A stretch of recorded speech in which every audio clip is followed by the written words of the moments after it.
ہم کریں گے ہر مظلوم کی حمایت۔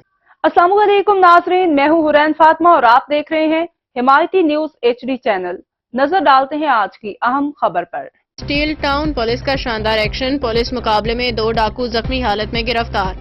کراچی رپورٹ حاکم علی دل۔ کراچی کے علاقے گلشن حدید سمار گوٹ میں پولیس کا کامیاب آپریشن، SHO جاوید ابڑو کی قیادت میں ہونے والے پولیس مقابلے میں 2 ڈاکو زخمی حالت میں گرفتار کر لیے۔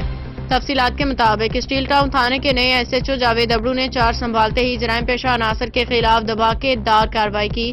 دوران گشت مشتبہ افراد کو رکنے کا اشارہ کیا گیا، تاہم انہوں نے فائرنگ کر دی، جس پہ پولیس نے جوابی کارروائی کی۔ فائرنگ کے تبادلے میں 2 ڈاکو زخمی ہو گئے، جنہیں موقع پہ گرفتار کر لیا۔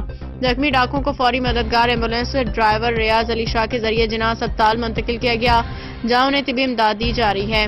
گلشن حدید، اسٹیل ٹاؤن اور پیپری میں بڑھتے ہوئے جرائم کے پیش نظر SSP نے فوری طور پہ SHO جاوید ابڑو کو اسٹیل ٹاؤن تھانے کی کمانڈ سونپتی، جنہوں نے چار سنبھالتے ہی جرائم پیشہ عناصر کے خلاف بھرپور کارروائی کا آغاز کر دیا۔